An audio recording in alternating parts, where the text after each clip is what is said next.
This program is presented by University of California Television. Like what you learn? Visit our website or follow us on Facebook and Twitter to keep up with the latest UCTV programs.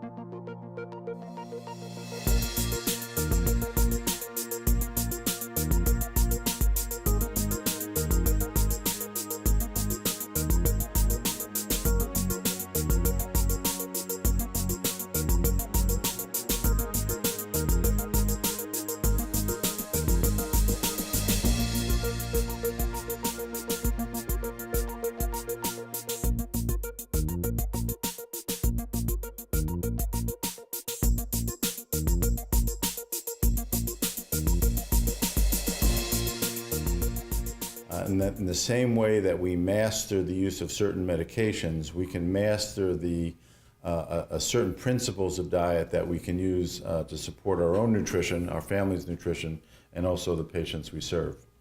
And Katie's already made the point that the reason we care about what we eat is because a lot of the illnesses we care for are related to diet and exercise. And the ones in orange here are the ones that stand out, but you could argue that many of the others, certainly from an etiologic or certainly a therapeutic impact, are also related.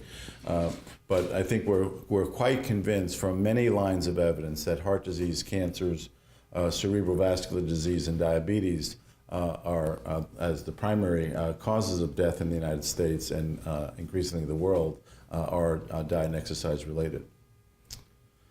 I will talk more about exercise in the second presentation, but we can attribute the amount of deaths in the United States related to poor nutrition and physical inactivity. And this has been a little controversial because when the CDC first came out with some data, they said that diet and activity now were passing tobacco as the leading cause of morbidity and mortality. And the tobacco community fought back on some of the methodologic issues.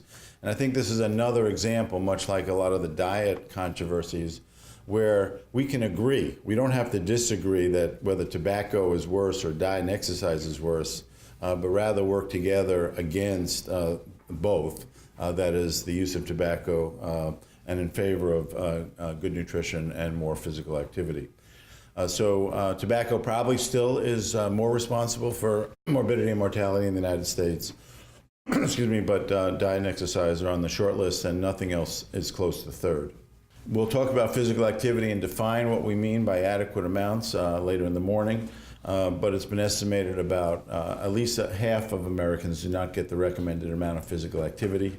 And as Katie implied, a very small percentage of Americans eat a healthy diet consistent with the federal guidelines that she articulated. That is, our current diet being too high in calories, saturated in trans fatty acid, which you'll come back to, salt and refined sugars, which I'll drill down on, and too low in fruits, vegetables, whole grains, calcium, and fiber, and I'll drill down on some of those.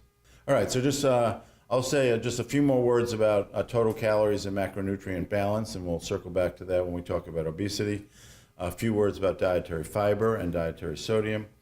There was just an interesting study on vegetarian diets that I was fortunate enough to write a commentary on, and so I'll just throw out some thoughts about that.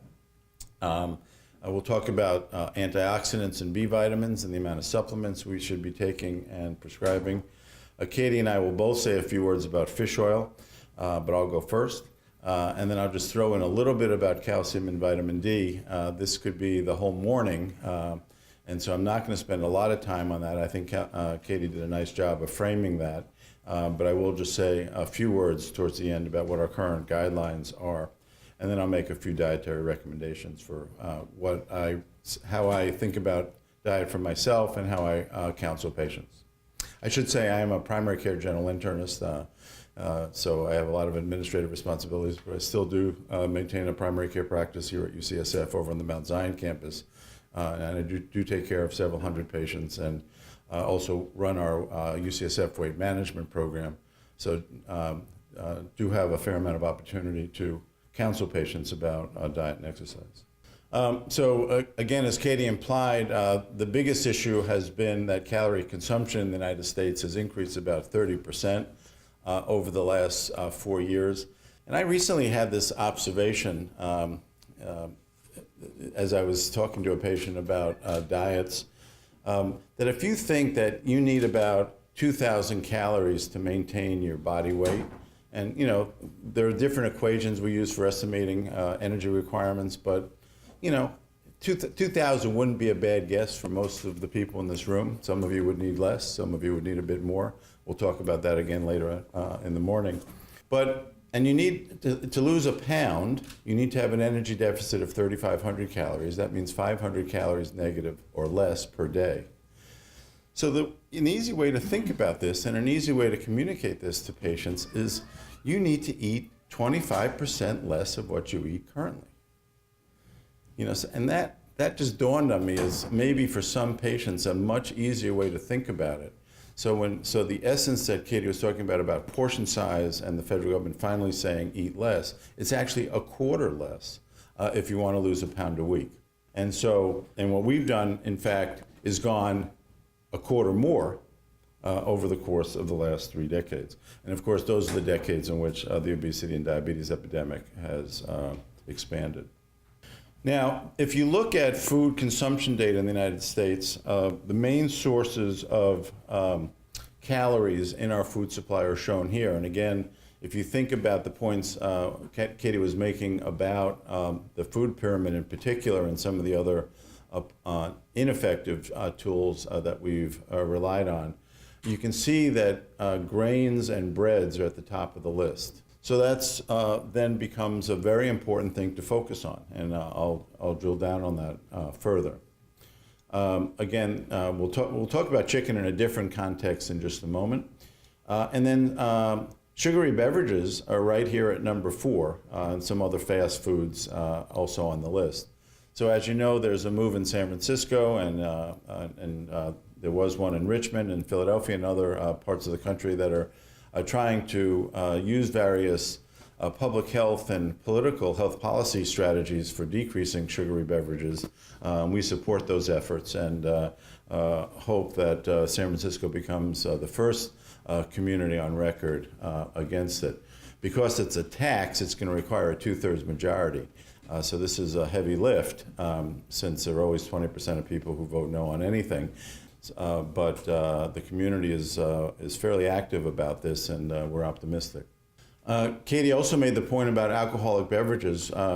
Remember that there are 7 calories per gram of alcohol, 4 for protein and carbohydrates, and 9 for fat. So alcohol is second on the list in terms of caloric density. And basically, if you figure out the amount of calories in those 2 glasses of wine, it's about the same as if you were drinking a sugary beverage.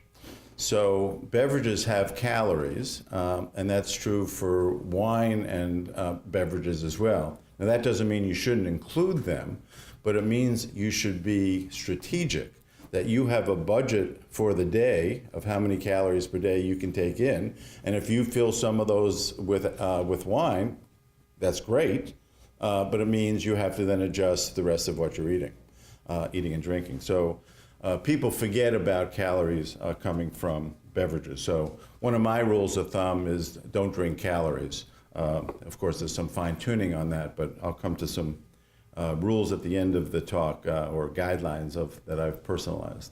And I think Katie also made this point nicely, but this is to put some numbers on it, that if you look, again, this is from food consumption studies and NHANES and other databases like that, but if you look at the calories per meal at home, compared to the calories per meal at a restaurant, you can see it explains most of the increase. And of course, this is a major public health problem since food in many restaurants is cheaper than what you can prepare at home, at least at first cut.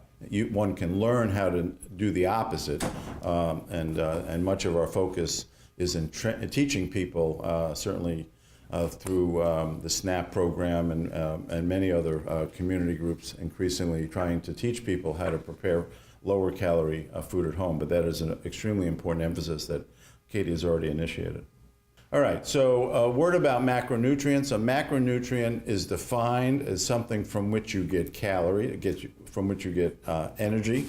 And the good news is there are only 4 of them. So it's fat, carbohydrate, protein, and alcohol. Right? So those are the 4 things from which you get calories. So if you hear someone, so if alcohol is out of the conversation, set aside just for a second, if you hear someone talking about a low-fat diet, and calories are kept constant, by definition, that means more of the calories are coming from carbohydrate or protein. And similarly, if someone defines a low-carbohydrate diet, that means more calories are coming from fat or protein. So these are inverse. There are only 3 of them, and alcohol. And so don't get fooled that less of one means more of the other. And I think, again, Katie's made that point. So especially in the context of weight loss diets, a lot of the controversy has been low fat versus low carb. Because if you keep protein constant, although some of the current diets have more protein, but if you keep protein and alcohol out of the conversation, now you only have 2 nutrients. And again, if you're eating low carb, that means more of the calories are coming from dietary fat as a % of calories. And we'll come back to that because our current thinking is that it matters what kind of fat it is, what kind of carb it is, and what kind of protein it is. Now, most of the diet books since I can remember, I think this started mostly in the 60s, have been controversies related to low carbohydrate diets. If you review the New York Times bestseller list from about the mid-60s until about 5 or 10 years ago, about every 3 years there was a new low-carb diet on the market. Now there's one every week, but it used to be about every 2 or 3 years. And this has been going on for a long time. Those of you who are old enough to remember the Johnny Carson show will remember Atkins would come on the show, and Dr. Stillman would come on the show, and they would argue about their 2 diets. They were both low carb, but one was more fat and one was more protein. And then the Scarsdale diet came out, and that was low fat, low carb. And then Scarsdale got assassinated by his assistant, who was also his mistress. So the stories related to low carbohydrates diets have been legendary.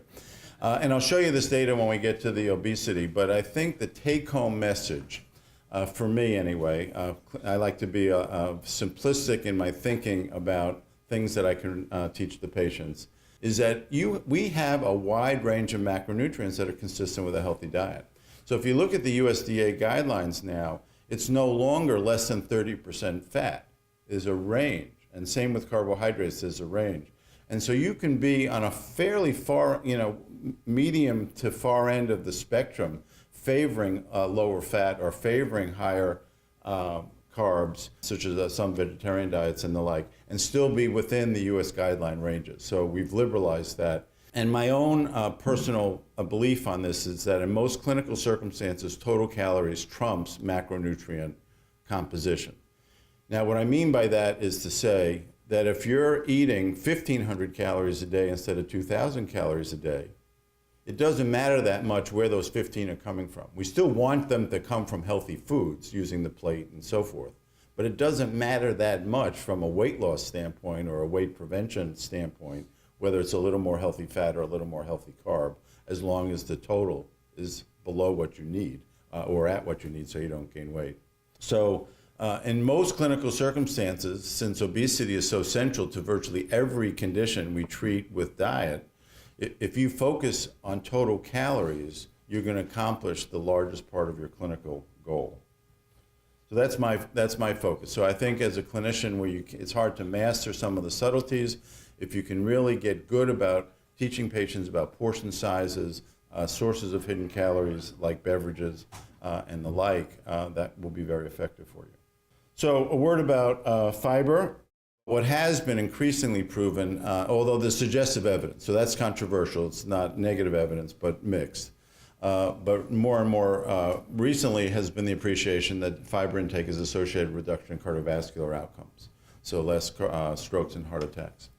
And as Katie mentioned, you can use fiber therapeutically because it lowers blood sugar in diabetics, and it lowers LDL cholesterol in people with lipid disorders. So you can use it both preventively and also therapeutically. And as Katie mentioned, the magic number is 25 to 30 grams a day. The Institute of Medicine has pushed it a little bit, 30 to almost 40 in men, a little bit less in women. But 30 is not a bad number to remember for both men and women. And as Katie mentioned, we take in about half that. And so here are some of the benefits that we've already discussed. So lower LDL, lower triglyceride in people with lipid disorders, lower blood sugar, a variety of GI benefits, and satiety. And so this was the study I got to comment on. It was in the British Medical Journal, and it was a meta-analysis of 22 studies following people forward over time. And not only did they show that there was a protective effect of dietary fiber on cardiovascular outcomes, which has been known before, they actually were able to calculate a dose effect, which was what was particularly a new contribution, I thought, from this paper, which I liked. So, and this is the dose effect here. So for every 7 grams of fiber, there was about a 10% reduction in events over time. So this is not a randomized trial, and one can criticize the study, as I did in the commentary, that it's not a perfect study. One would need experiments, randomized trials with control groups to really figure out if fiber was this protective. But this was as good a meta-analysis of cohort studies as one could do, coming from some really talented British epidemiologists. And so that 7 grams of fiber you can operationalize, as suggested here, 1 portion of whole grains and 1 portion of legumes, or a couple of servings of fruits and vegetables.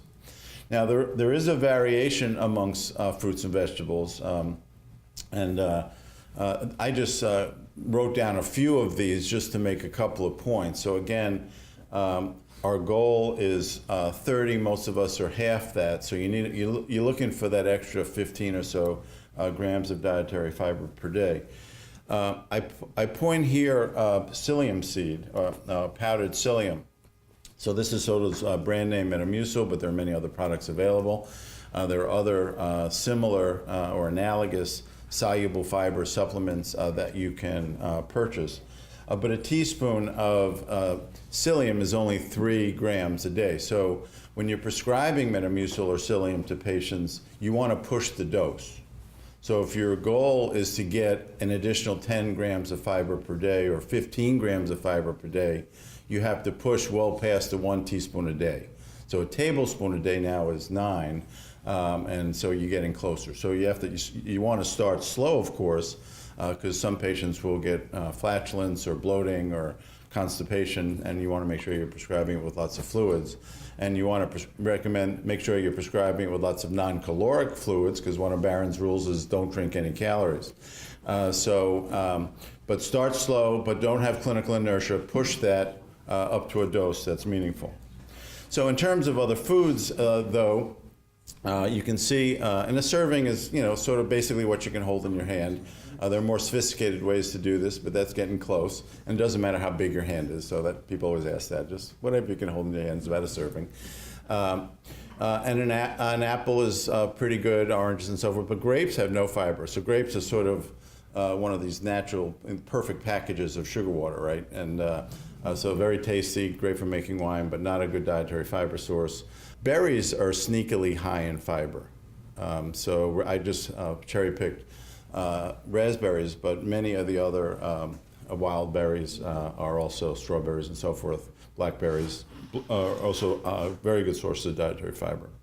We'll talk about breads in just a moment. The difference between wheat bread and white bread is modest. The issue here is you don't know if I mean whole wheat bread or just wheat bread that's not whole wheat, and we'll come back to that point. The breakfast cereals have been supplemented and very high in dietary fiber, so that's a good source for some patients compared to, for example, foods which have not been focused on dietary fiber. Shredded wheat, my personal favorite, is up here. Here's brown rice compared to white rice. So again, 1 serving a day, not that big a deal, but that's not how people eat rice. So remember Katie's plate of spaghetti, that's also the plate of rice that most people eat. When you're in the restaurant, you get 3 of those. And so there is a difference as you begin to go through a week of brown rice versus white rice. We'll say more about nuts, but they're, almost all the tree nuts are high in dietary fiber, and again, vegetables. Legumes are very sneaky. Marion and I, one of the exercises we did with the students in one of our electives was we did what Katie suggested, is had the we didn't have the technology then, but keep a 3-day diet record. And we looked at various nutrients, and one of the ones we focused on was dietary fiber. And there were always a couple of the students who had really high dietary fiber, and I just kept scratching my head. Like, it was just like, how did they get 35 when everyone else is 12? And it turned out they were eating a lot of burritos. And so, but legumes are a very good source of dietary fiber. All right, and so this is sort of the take-home message. So when you think about the food guidelines, and just there's a one-slide summary, I think, of how I think about Katie's excellent presentation, is that the goal is these 3 principles. And if you do nutritional epidemiology and look around the planet at both developing and developed cultures, that the features of those that are healthy is that there's a wide variety of foods. So that was the original 4 food groups, right? The purpose of that was to get us to teach variety. High food quality, and that was sort of the mistake made through the guidelines over those 30 years that we're now beginning to address, and the right quantity. So it's the right quantity, the right quality, the best quality you can find, eaten in wide variety. So one of the, again, the main features of the American diet gone bad is too many refined grains, and we'll say next, too much sugar. So the current guidelines, so in that lovely slide that Katie pointed to, that you had to go online, that you want to go online to myplate.gov, it really gives nice advice. So we're no longer neutral about what kind of grains and fruits and meats and so forth to eat, as Katie suggested. In the grains section, it makes specific recommendations about eating grains, focusing on whole grains, and that at least half of the six servings a day should be whole grain. And I would say in general that for those of us who pay attention to what we're eating, and read labels and go to high quality food stores and the like, that this is one of the harder tasks to accomplish. Because for this to work, the first ingredient has to be whole, right? And we'll come back to that. In the United States, instead of half of it being whole grain, 7 out of we eat too many servings, and they're almost all refined. And here are some examples of a serving of grain, again, making the point that we massively underestimate what a serving is. So that plate of spaghetti that Katie showed would be 3 or 4 servings of a grain. And those 3 scoops of rice from the Thai restaurant would be 3 or 5 servings of rice, and so on. And here are some other examples. So again, I like to teach it about, some people are more comfortable with cups, people who prepare food. I also take care of a lot of people who don't prepare food. Many of them are men, and they don't know what a half a cup is, so I just say, bunch up your hand, that's it. And there are some other examples here. But look at the size, so the size of the serving here, and it's basically half a baseball. So that's another good image to remind people. Muffins, those things that we call muffins in San Francisco now, that those are like 1,200 calories, right? So that's not a serving of grain. That's 3 or 4 servings of grains, not to mention 2 or 3 servings of fat and 2 or 3 servings of sugar. Now, so I said, selecting whole grains is hard. Of course, there are many, many alternative whole grains, excellent whole grains other than wheat, but wheat is still the most available in our society, and there are some reasons for that related to food subsidization that we discussed earlier. But the key is really to find the word, especially when you're talking about wheat products and rye products and things like that, try to find the word whole as the first ingredient on the label. If you're talking about quinoa or oatmeal, you don't need that language. But for wheat products and rye products and anything that's refined, the key is that whole is first. If whole is second, so if it says wheat flour first, and then whole wheat flour second, you don't know what percentage that second number is. So it's only when it's first, because that's the dominant one, which I think has to be, is it over 50? I think it's over 50% as the, for the first ingredient. And again, you can come up with some, I learned these from Katie actually, some numbers if you're really mathematical about it, and especially if you're doing a 3-day diet record and keeping track, this would be a fun exercise, is look for, or going through your cabinets and trying to find the ratio of total carbohydrates to dietary fiber, and you'd want it to be less than 10 for bread and less than 5 for cereals. So this one's going to take you a little time to think about, but it's a good exercise. All right, just a word or two about sugar. The average person in the United States consumes 30 teaspoons of sugar and sweeteners per day. That's really mind-boggling. And that accounts for over 15% of daily calories. And again, remember that when we talk about sugar, we're not just talking about sucrose. This includes cane and beet sugar, high fructose corn syrup, dextrose, and honey. So they're all more or less nutritionally the same. You could argue they shouldn't be in the food supply at all. I think that's probably a little too restrictive. Certainly sugar represents celebration in our society and most of the societies around the world. And so I think one would not want to be totally dogmatic about this. I often joke and say you just shouldn't eat any foods with sugar in it. That, of course, is not realistic. But small amounts of sugar for celebratory events, I think, are compatible with a healthy diet. The problem is this very large quantity. And the Heart Association recommends less than 6 teaspoons a day, which is 24 grams. Again, 4 calories per gram, so about 100 calories a day of added sugar per day for women and a tiny bit more for men. And you can see that would be a 80% reduction in what we're currently doing. So again, the dogma here is not that sugar products don't need to be on the planet. They can stay on the planet, but they're celebratory. And think of it that way, that when you have a birthday cake or a wedding cake or something, obviously you want to continue to do that. But it shouldn't be part of your daily calorie intake. All right, a few words about salt. So this has, again, been around as a hot topic in nutrition for decades. And again, a lot of it comes from epidemiologic cross-country observations between the relationship of salt intake and high blood pressure, and the relationship between salt intake, high blood pressure, and cerebral vascular disease and cardiovascular disease in general. It's worth noting that the Yanomamo Indians who live in northeastern Brazil, and there are probably other cultures as well, eat about 2 milligrams of salt per day, of sodium per day. So the human body does not need sodium as a constant dietary intake. For the most part, we have a steady state, and what you take in, you excrete in the urine.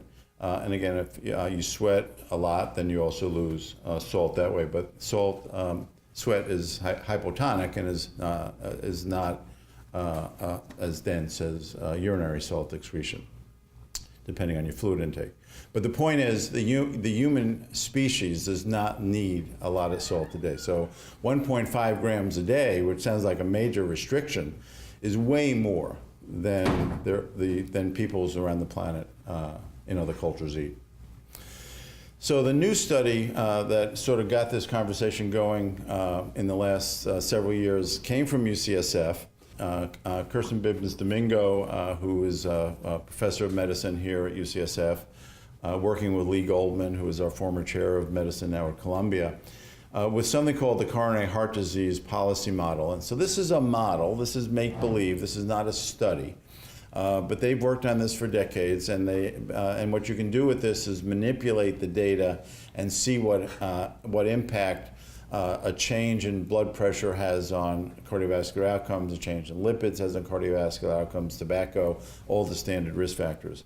And what they did is plug in changes of variations in sodium intake and to see what impact it would have.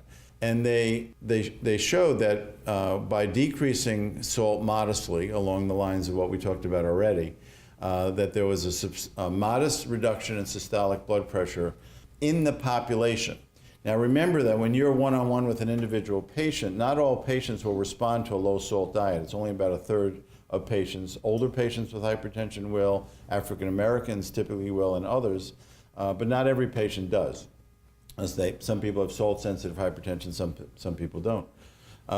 But as a population, if the curve is like that, and you move that curve over just a little bit of the blood pressure of the whole population, then that translates through public health calculations into a tremendous amount of events and deaths saved.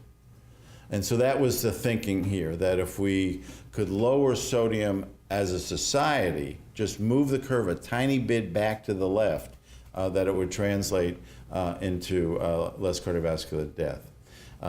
And so this particular paper and many papers since have recommended regulatory changes here. In individual patients, as I suggested, sodium restriction does work on average, but it's not uniform. And if you can cut down the sodium by about 100 milliequivalents, say from 3.5 to 2.5 grams of sodium a day, blood pressure comes down equivalent to a weak drug, so equivalent to a low dose, a starting dose, say, of hydrochlorothiazide. The DASH diet is the other food guidelines type diet, fruits and vegetables, whole grains, high fiber, low saturated fat. That too will lower blood pressure, and the two are additive. And so it's as you're teaching people about low sodium, you also want to be teaching people about fruits and vegetables and whole grains. Both together will lower blood pressure in individual patients. So we get a benefit both one-on-one with individual patients, and theoretically we get this benefit as on population health if we can just move the curve a little bit. And as Katie suggested, the dietary guidelines suggested 2,300 for the general population, but 1,500 for a selected subset. And I think everyone was surprised, as she mentioned, that selected subset was actually half the population. So that was probably a mistake. Since the average intake is 34, there's no point in talking people to go from 34 to 15 when they can't go from 34 to 33, right? So the basic principle is, if you can't always make the perfect choice, make a better choice. And so getting people just to eat a little bit less is sort of both the one-on-one and also population goal here. So the Institute of Medicine wisely contradicted the USDA and said, wait a minute, 1,500 is too low. Let's get everyone to 2,300, which is a teaspoon of salt per day. And that, let's accept this as a victory. If we can get there, we're nowhere near there. So there's no point in setting an even lower limit. And in addition, if you really want to be evidence-based about it, the evidence of that you need to take people down to 1,500 is not present.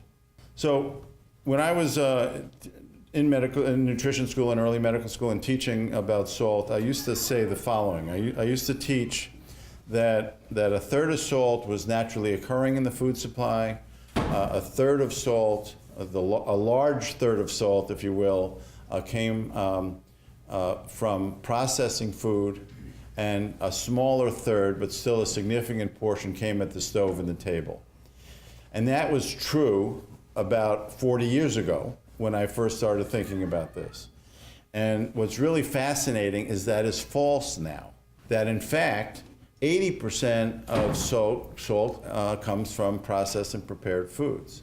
And as Katie suggested, the amount that come at the table from home cooking or salting your own food is really quite modest. And because the overall amount has increased so much, the amount from naturally occurring sodium, which used to be close to a third, is now down to 12%.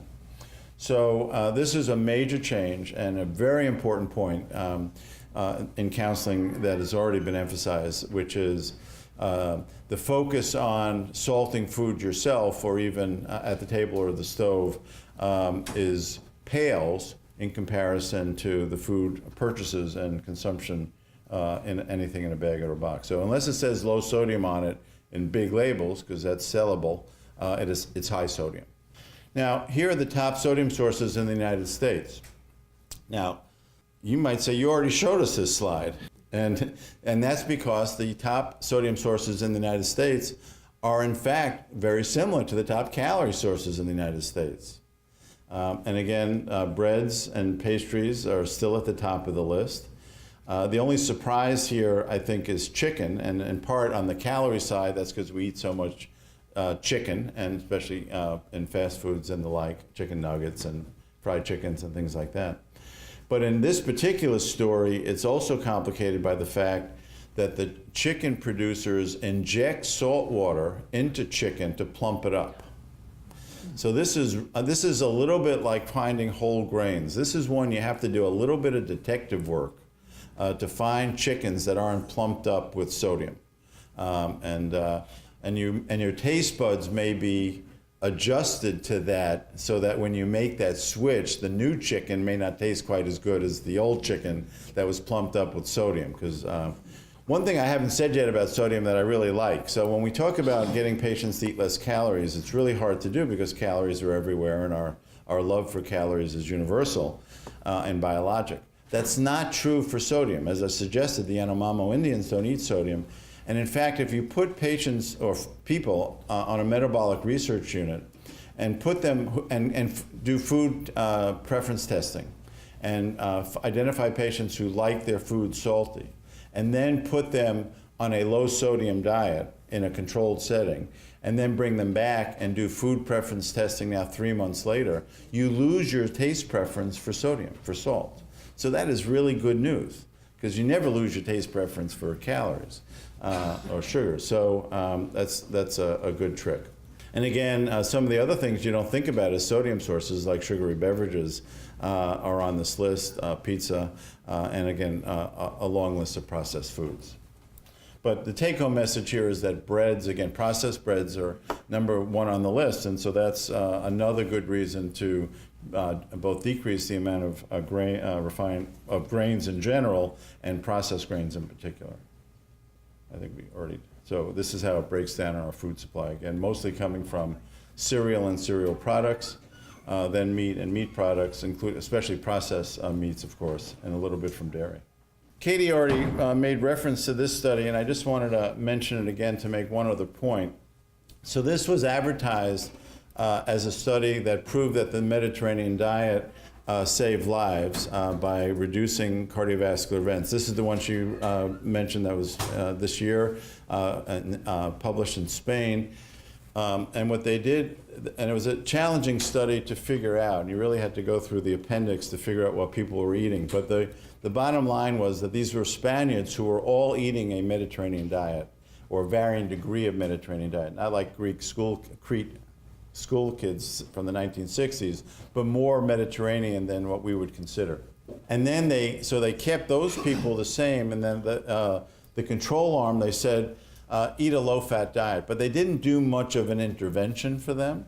So at the end of the study, the people on the so-called lower-fat diet were eating about the same as what the people on the Mediterranean diet were eating, with some differences, but same amount of calories, same amount of fats and so forth. But the main difference was that one of the experimental groups got olive oil and the other got an ounce of nuts. And that's why I'm showing this slide, because we haven't mentioned nuts too many times. But so I think, although I'm a big fan of the Mediterranean diet, but I think what this study mostly shows is that in people on a relatively good diet to begin with, adding more olive oil or adding more nuts saves lives. So this would need to be, this should be repeated. This is too remarkable an outcome for a study to totally believe.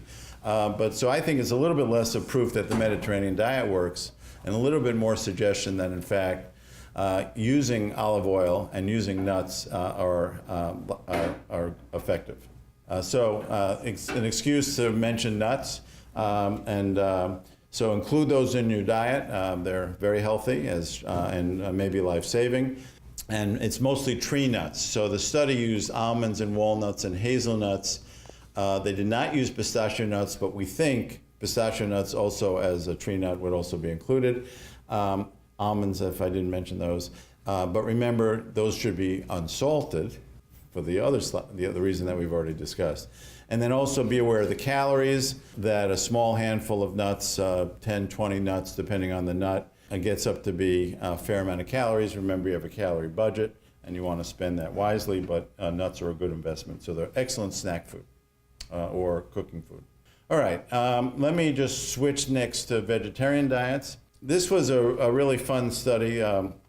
The question I wrote on this, in a commentary on this was, should we all be vegetarians? Because this was a study from the Seventh-day Adventist cohort. As you know, the preferences towards vegetarian diets and a variety of other health behaviors. So what was interesting about this study, because when you compare Seventh-day Adventists to other groups, it's hard to know what aspect of the Seventh-day Adventist lifestyle is associated with better health outcomes. So this was a study, and there had been an earlier one, that only studied Seventh-day Adventists and looked at their diets and compared them with each other. And so it was labeled as a study of vegetarians, but in fact, they had, as shown here, a wide range of people who they defined as vegetarians.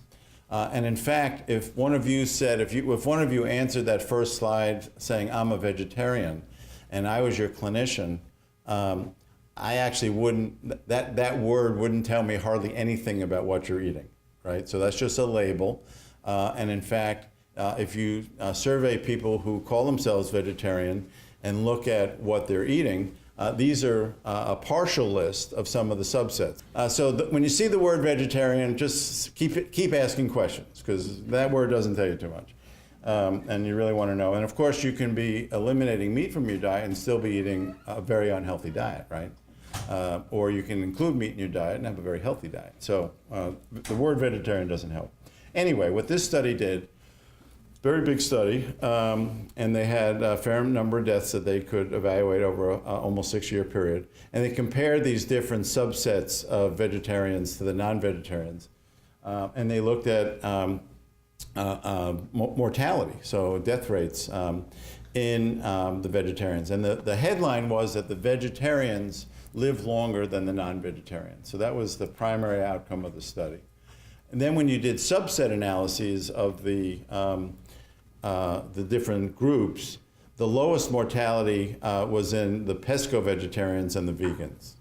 So for those of you who eat fish, so we'll come to Michael Pollan's recommendations in the end of eating mostly plants, but one could editorialize and say eat mostly plants and some fish.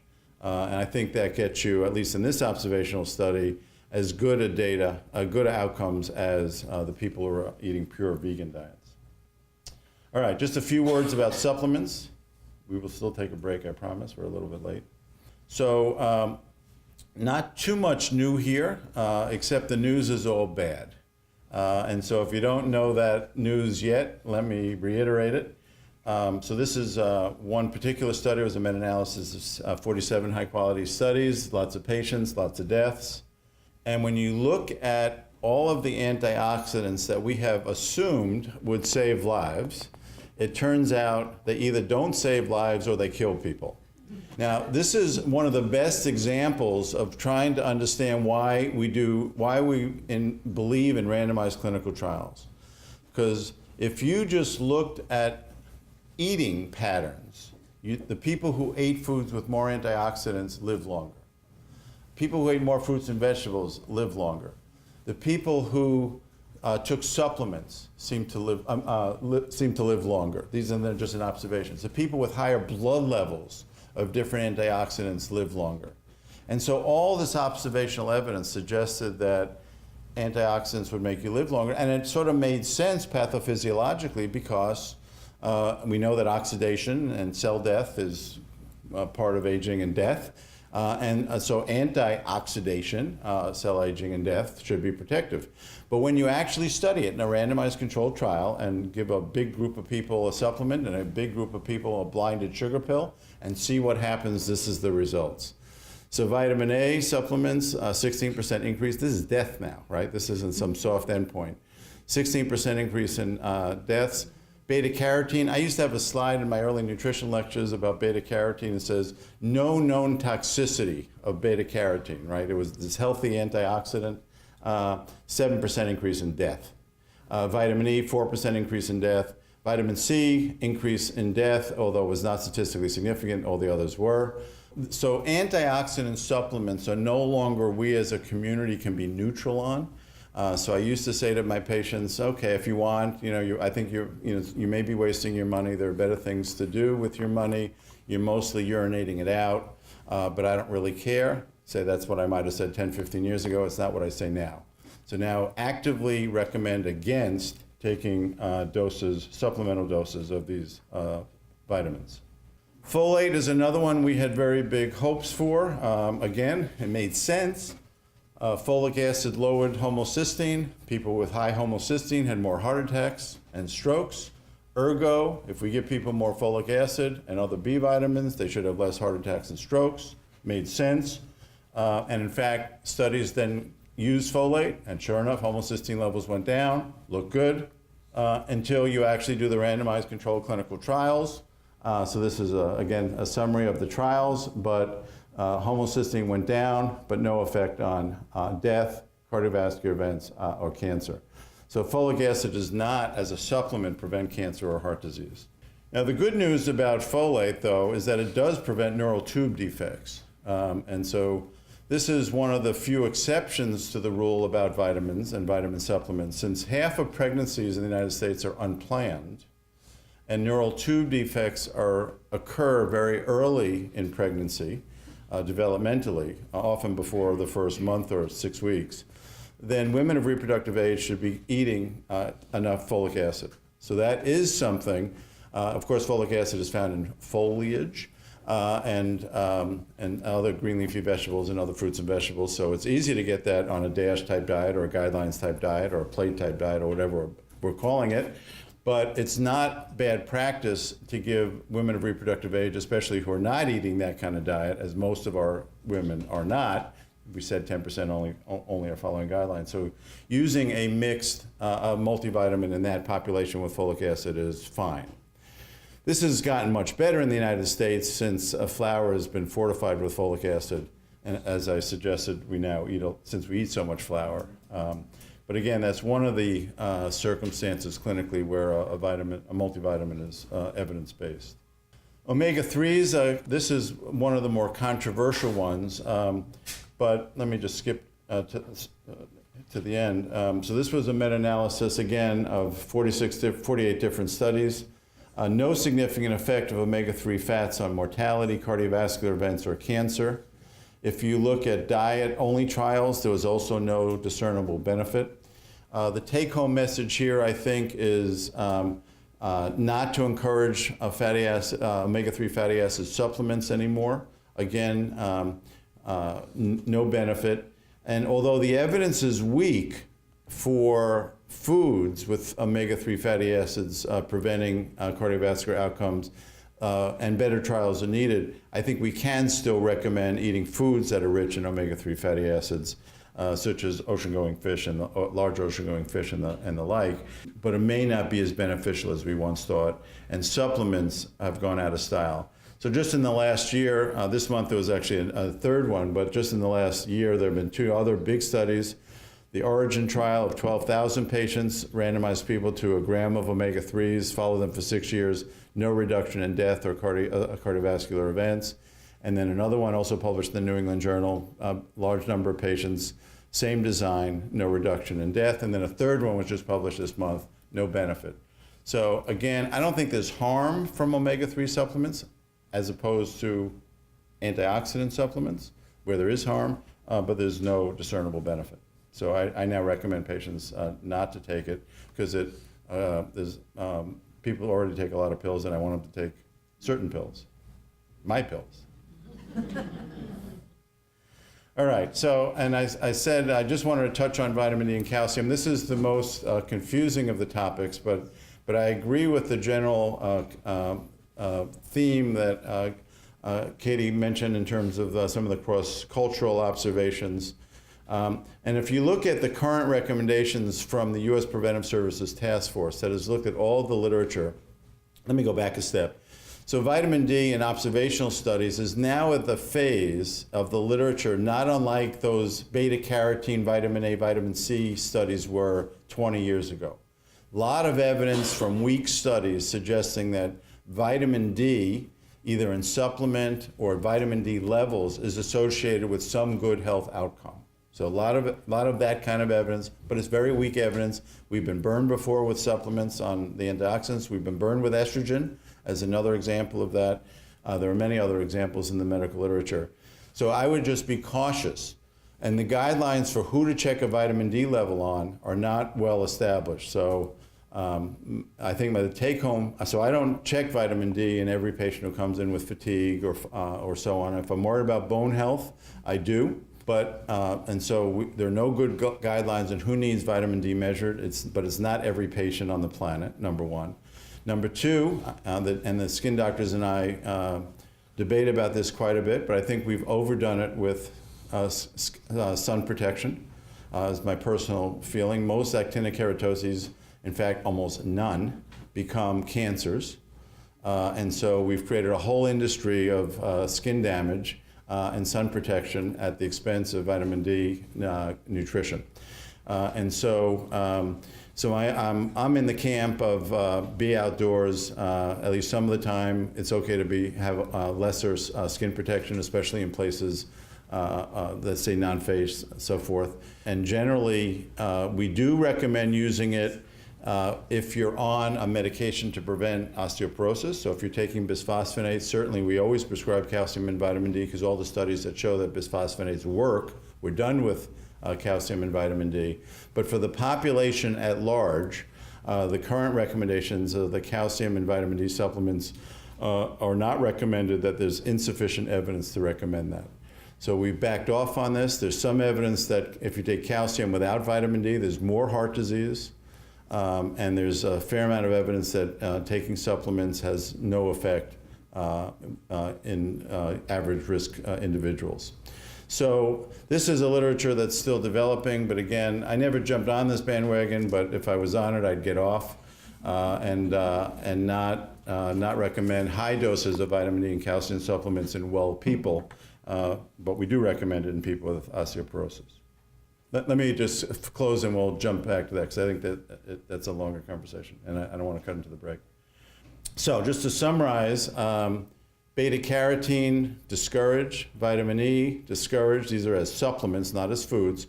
Remember, there are 40 different carotenoids in a carrot, and so when you take out one, which happen to, you just get the one. And the idea is if you eat a carrot, you get all 40 and God knows what else. So eat the carrots. Vitamin E, same thing. Eat healthy oils, plenty of vitamin E.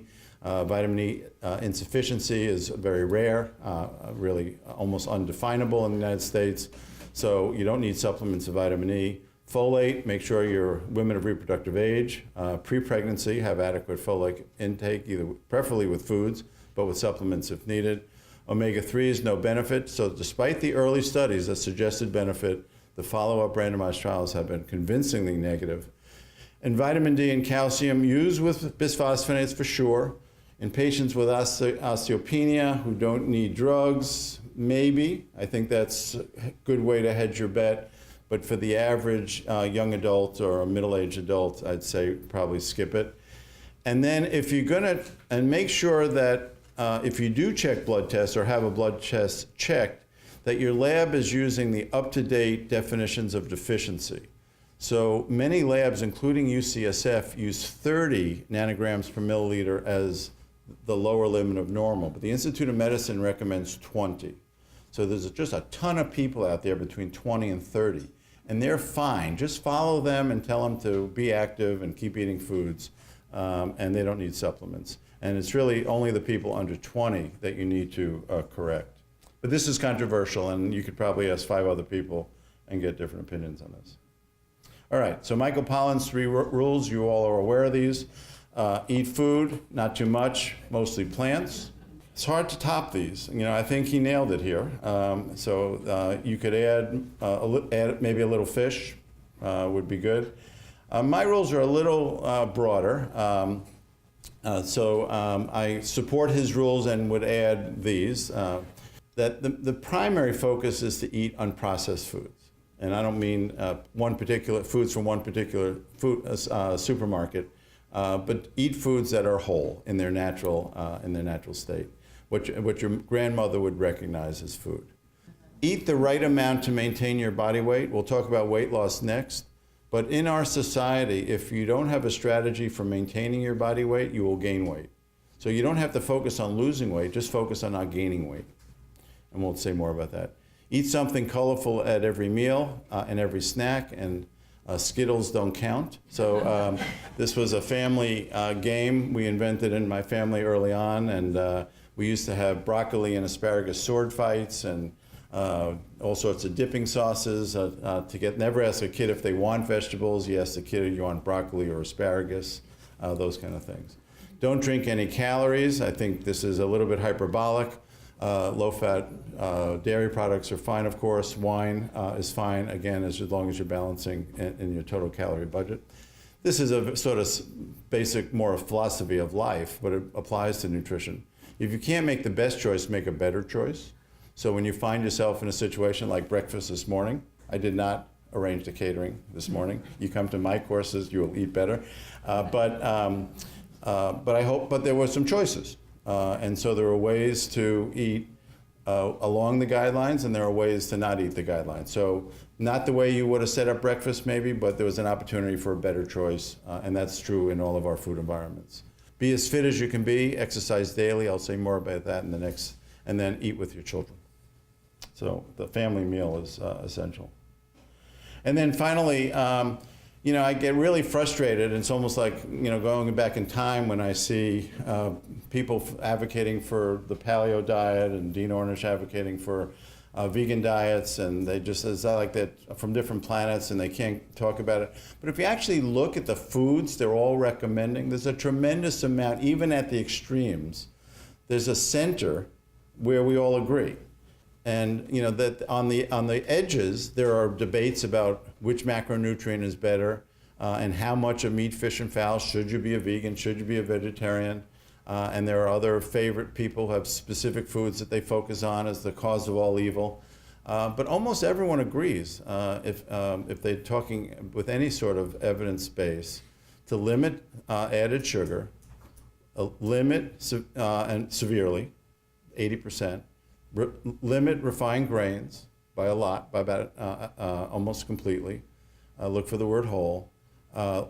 Large amounts of saturated and trans fat should be limited. Again, small amounts of saturated fat are fine. Eat fruits and vegetables, healthy oils, whole grains, legumes, and nuts. Everyone agrees on this. So they don't talk about it because that doesn't sell the book.